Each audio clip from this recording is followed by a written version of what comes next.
చెట్టు కింద పడుకుని ఉన్న రాములు జనాల అరుపులు వినిపించి లేచి చూస్తాడు. ఇంత అర్ధరాత్రి ఇంతమంది ఇక్కడ ఏం చేస్తున్నారబ్బా అనుకుంటూ అటువైపు వెళ్తాడు. అక్కడ ఉన్న సుబ్బయ్య దగ్గరికి వెళ్ళి, సుబ్బన్న, ఏంటి ఈ హడావుడి? ఇంతమంది ఇంత రాత్రిపూట ఇక్కడేం చేస్తున్నారు?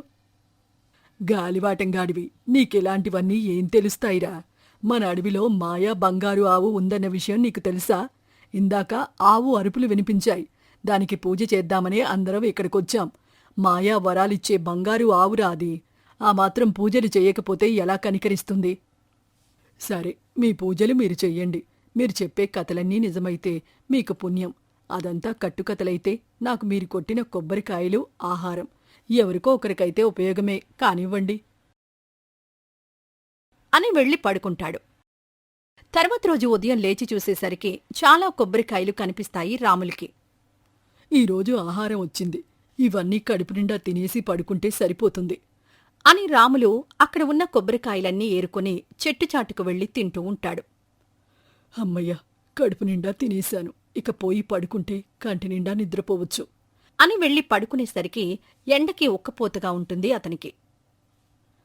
ఈ ఉక్కపోతక ఉండే బదులు అలా అడవిలో కాసేపు తిరిగేసొస్తే ఏ పండో ఫలమో దొరకొచ్చు కూడా అని అడవి దారి పడతాడు.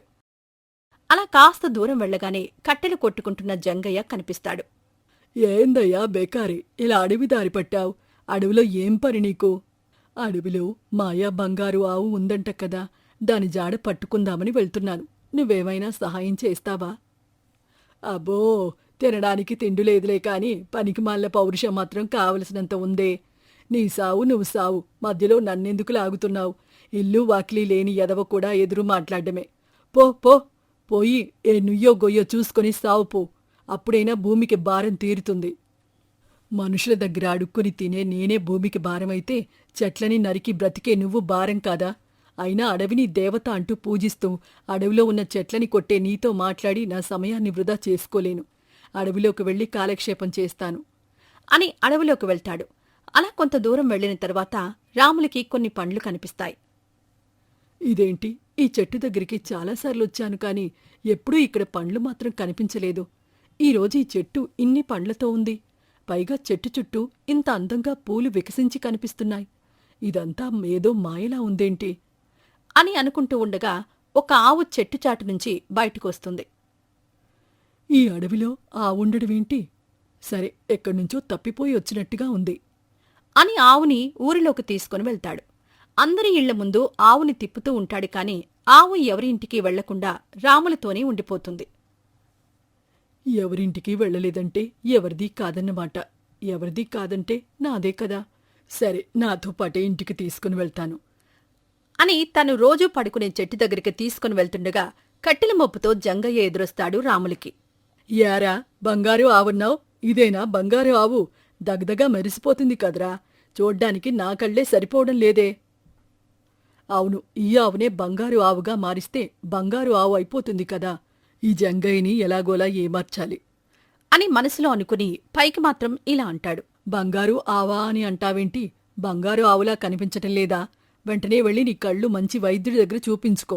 ఏదో పసరు మందులు ఇస్తాడు. అప్పుడైనా కళ్ళు సరిగా కనిపిస్తాయేమో. లేకుంటే బంగారు ఆవు సాధారణ ఆవులా కనిపించటమేంటి?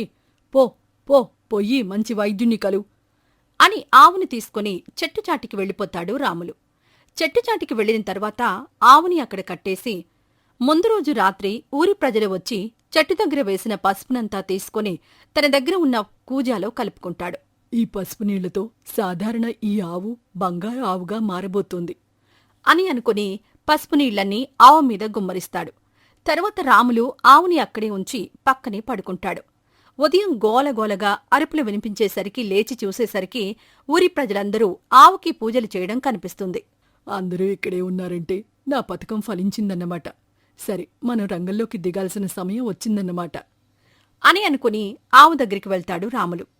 నిన్న వరకు అందరూ నన్ను చూస్తేనే అసహించుకునేవారు. ఈరోజు మాత్రం నేనుండే చోటుకొచ్చి పూజలు చేస్తున్నారు. ఈ బంగారు ఆవు నాది.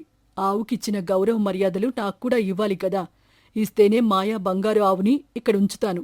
లేదంటే ఇంకా ఎక్కడికైనా తీసుకుని వెళ్తాను.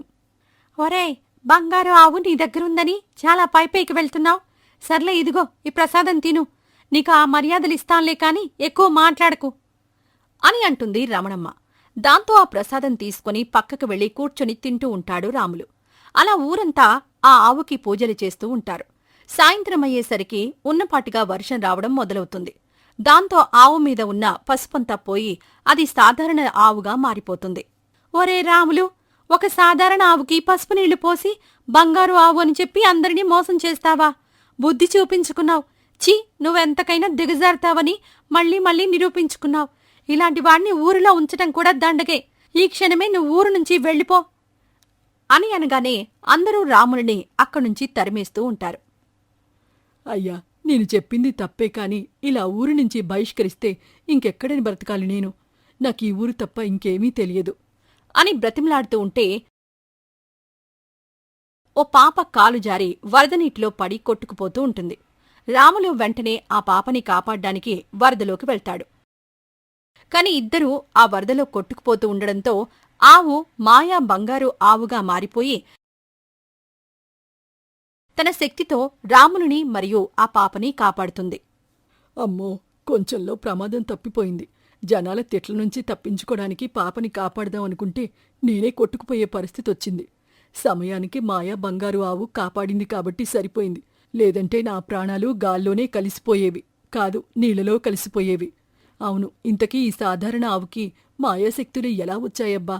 నిజంగా ఇది మాయా బంగారు ఆవేనా అని తనలో తాను ఆలోచించుకుంటూ ఉండగానే మాయా బంగారు ఆవు ఊరందరినీ తీసుకుని ఒక పెద్ద చెట్టు కిందకు వెళ్తుంది. వర్షం తగ్గే వరకు అందరూ అక్కడే ఉంటారు. వర్షం తగ్గిన తర్వాత అందరూ మాయా ఆవుకు కృతజ్ఞతలు చెప్పేసి అక్కడ్నుంచి వెళ్ళిపోతారు. నువ్వు మాయా బంగారు ఆవువే అయితే నా కష్టం చూస్తూ ఉన్నావే కాని నాకు సహాయం చేయాలని నీకు అనిపించలేదా? ఇదంతా మోసం కాదా? నీకు శక్తి ఉండి కూడా నువ్వు పని చేసుకోవడానికి అలవాటు పడలేదు. అది నీ తప్పు. దానికి నేను సహాయం చేస్తే నీ బద్ధకాన్ని ప్రోత్సహించినట్టు అవుతుంది. అయినా నీ ప్రాణాలు పోయే పరిస్థితి నుంచి నిన్ను కాపాడాను కదా, అది సహాయం కాదంటావా అని చెప్తూ మాయా బంగారు ఆవు సాధారణ ఆవులా మారిపోతుంది. అయ్యో, మాయా బంగారు ఆవు మళ్ళీ సాధారణ ఆవులా మారిపోయిందంటే తన మాయాశక్తులన్నీ పోయినట్టేనా? అనవసరంగా మాయా ఆవుకి కోపం వచ్చేలా చేశాను. మెల్లిగా మాట్లాడి ఉంటే నాకింకా సహాయం చేసేదేమో. మళ్ళీ మాయా బంగారు ఆవులా ఎప్పుడు మారుతుందో, నాకు సహాయం ఎప్పుడు చేస్తుందో ఏమో. అప్పటి వరకు ఎదురుచూస్తూనే ఉండాలి అని అనుకుంటాడు రాములు. రంగాపురం అనే ఊరిలో సోమయ్య అనే పేద రైతు ఉండేవాడు. సోమయ్యకి ఇల్లు పొలం తప్ప వేరే ఆస్తులంటూ ఏమీ లేవు.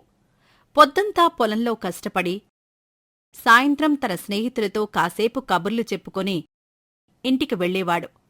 ఉన్నదాంట్లోనే సంతోషంగా బ్రతుకుతూ ఉండేవాడు.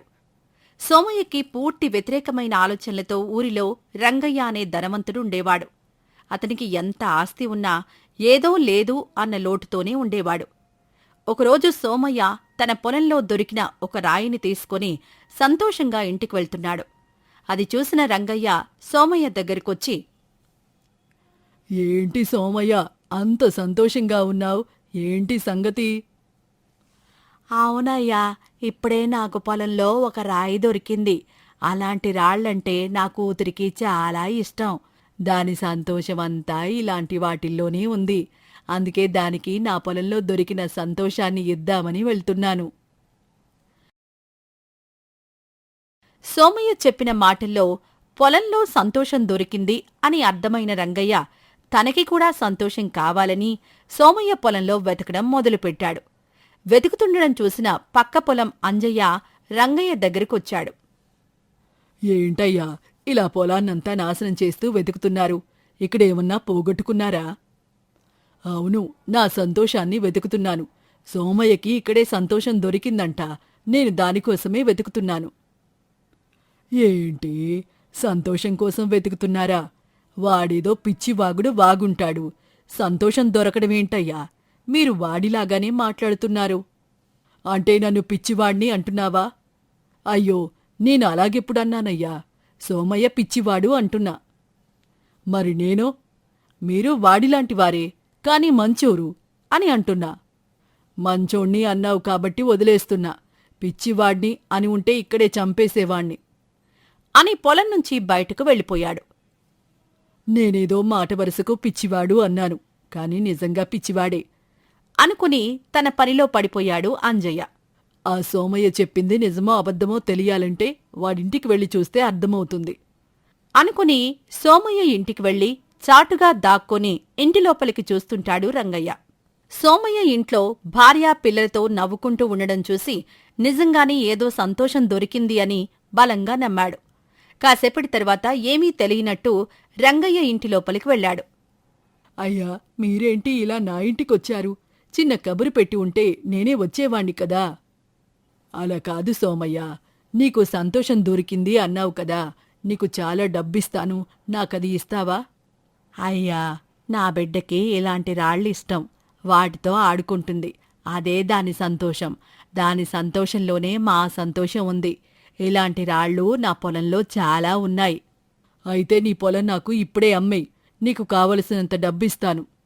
ఇప్పటికిప్పుడు అంటే అమ్మడం ఎలా కుదురుతుందయ్యా? ఆ పొలమే నా జీవనాధారం. ఇంటికి రా, నీకు డబ్బిస్తాను. అంతే, ఇంకొక మాట కూడా మాట్లాడుకు అని వెళ్ళిపోయేసరికి రంగయ్య మీద ఉన్న భయంతో సోమయ్య రంగయ్య ఇంటికి వెళ్ళి డబ్బు తీసుకుని ఇంటికి తిరిగొచ్చేస్తాడు. రంగయ్య సోమయ్య దగ్గర కొనుక్కున్న పొలానికి వెళ్లి కొంచెం కూడా వదలకుండా పొలమంతా తవ్వి తవ్వి చూస్తాడు. కాని పొలంలో రాళ్లు తప్ప తనకి సంతోషం కనిపించలేదు. సోమయ్య తనని మోసం చేశాడని భావించిన రంగయ్య సోమయ్య ఇంటికి వెళ్లి గొడవ చేయడానికి వెళ్లేసరికి అప్పుడు కూడా సోమయ్య సంతోషంగా ఉండడం చూసి తట్టుకోలేకపోతాడు. వెంటనే న్యాయం కోసం ఊరి పెద్దను ఆశ్రయిస్తాడు. రంగయ్య, ఏంటి నీ సమస్య? అయ్యా, నేను సోమయ్య దగ్గర సంతోషం కొనుక్కున్నాను, కాని అతను నాకు సంతోషాన్నివ్వకుండా తన దగ్గరే దాచుకుని నన్ను మోసం చేశాడు. ఏంటి, సోమయ్య నీకు సంతోషం అమ్మాడా? సరే, సోమయ్యను పిలిపించి అసలు సంగతేంటో అడుగుతాను అని సోమయ్యను పిలిపిస్తాడు ఊరి పెద్ద. అయ్యా, పిలిపించారు, కారణమేంటో తెలుసుకోవచ్చా? సోమయ్య, నువ్వు రంగయ్యకి సంతోషాన్ని అమ్మావని చెప్తున్నాడు, నిజమేనా? నేను ఆనందం అమ్మడమేంటయ్యా? ఆయన పొలం అమ్మమని గట్టిగా అడిగేసరికి ఆయన పెద్దరికానికి భయపడి నాకున్న ఎకరం అమ్మేశా. ఆ డబ్బుతో ఊరికి కొంత దూరంలో 2 ఎకరాల పొలం కొనుక్కున్నాను. ఇప్పుడు అబద్ధం ఆడుతున్నాడయ్యా. నాకా రోజు స్వయంగా తన సంతోషం పొలంలో ఉందని చెప్పాడు. అది నేను కొన్నాను అంటే నాకు ఆనందాన్ని కూడా అమ్మినట్టే కదా. అవును, నువ్వు చెప్పిందే న్యాయం రంగయ్య. తన సంతోషం పొలంలో ఉందని చెప్పి ఆ పొలాన్ని నీకు అమ్మాడంటే ఆ సంతోషాన్ని కూడా నీకు అమ్మినట్టే. నీకు తగిన న్యాయం నేను చేస్తాను. సోమయ్య, నువ్వు అతని దగ్గర డబ్బులు తీసుకుంది నిజమేనా? అవునయ్యా, నిజమే. కాని పొలానికి కట్టిన విలువ అది. దాంతో సంతోషం కొనడమేంటో నాకర్థం అవడం లేదయ్యా. రంగయ్య, నువ్వు రకరకాల వ్యాపారాలు చేస్తూ చాలా డబ్బు సంపాదించావు, కాని ఇంకా కావాలి అనే కోరిక నీకెప్పుడూ ఉంది. కాని సోమయ్య అలా కాదు. అతనికి ఉన్న ఎకరం పొలంలో కష్టపడి పనిచేస్తూ వచ్చిన కొద్ది డబ్బుతోనే సంతోషంగా బ్రతుకుతున్నాడు. అతనికి ఇంకా ఇంకా కావాలనే కోరిక లేదు. ఉన్నదాంట్లో సర్దుకుపోయే భార్య, పిల్లలు ఉన్నారు. అందుకే అతను అంత సంతోషంగా ఉన్నాడు. నీకింకా ఇంకా కావాలనే కోరికే నీలో ప్రశాంతతను లేకుండా చేస్తుంది. ఆ కోరికే నీ సంతోషానికి నిన్ను దూరం చేస్తుంది. నువ్వు అతనికిచ్చిన ఎకరం పొలం డబ్బుతో ఊరికి దూరంగా 2 ఎకరాల పొలం కొన్నాడు. ఇప్పుడు అతని సంతోషం రెట్టింపయింది. అతని ఆనందం చూసి నీకు ఈర్ష్య పెరగడంతో నీ సంతోషం ఇంకా తగ్గిపోయింది. అతను ఉన్నదాంట్లో సంతోషంగా బ్రతకడం అతని అదృష్టం. ఈర్ష్య, కోపాలు నీలో పెరగడం నీ దురదృష్టం. ఆనందం అనేది మన మనసులో ఉంటుంది కాని డబ్బుల్లో, ఆస్తిలో ఉండదు. నీకర్థమైంది అనుకుంటున్నాను. అయ్యా, నాకర్థమైంది. నాలో ఉన్న అతి కోరికలే నా దుఃఖానికి కారణం. ఇక నుంచి ప్రశాంతంగా ఉండడానికి ప్రయత్నిస్తాను అని సోమయ్య దగ్గరికి వెళ్లి క్షమాపణలు చెప్పి తిరిగి తన ఇంటికి వెళ్ళిపోతాడు. ఆ రోజునుంచి రంగయ్య ఎవరిమీద కోపం పెంచుకోకుండా అందరితో కలిసి ఉంటూ ఆనందంగా ఉండడానికి ప్రయత్నిస్తూ ఉంటాడు. రంగయ్యలో వచ్చిన మార్పు చూసి సోమయ్య కూడా సంతోషిస్తాడు. అలా కొద్ది రోజులు గడిచిన తర్వాత సోమయ్య ఇంటికొస్తాడు రంగయ్య. అయ్యా, మీరు ఎలా వచ్చారు? రండి రండి, కూర్చోండి. కూర్చుంటానులే కాని నీకొక విషయం చెప్పాలి సోమయ్య. చెప్పండయ్యా. ఇన్ని రోజులు డబ్బు, సంపద ఏదీ ఇవ్వని ఆనందం ప్రతి మనిషిలో సంతోషంలో నా సంతోషం వెతుక్కోవడంలో దొరికింది. ఇదంతా నీవల్లే సోమయ్య. ఇన్ని రోజులు ఎవ్వరూ కూడా నాతో సరిగా మాట్లాడేవారు కాదు. కాని ఇప్పుడు అలా కాదు, చాలా స్నేహంగా మాట్లాడుతున్నారు. నాదేముందయ్యా, మీరు మార్పు కోరుకున్నారు కాబట్టి సాధ్యపడింది. ప్రతి మనిషి మనకు అద్దంలాంటోళ్ళయ్యా. మనం వాళ్లతో ఎలా ప్రవర్తిస్తే వాళ్ళు మనతో అలానే ఉంటారు. ఇన్ని రోజులు మీరు వాళ్లతో సరిగా లేరు. ఇప్పుడు మీరు వాళ్లతో బాగుంటున్నారు కాబట్టి వాళ్ళు మీతో బాగుంటున్నారు. సంపద అంటే డబ్బులు, ఆస్తులు సంపాదించుకోవడం కాదయ్యా. మనకోసం ఉండే నలుగురు మనుషులని సంపాదించుకోవడం. అదే అసలు అదృష్టం. డబ్బుల వెనుక పరిగెత్తడమే దురదృష్టం అని చెప్పాడు. అలా ఆ రోజునుంచి సోమయ్య, రంగయ్య మంచి స్నేహితులుగా మారిపోతారు.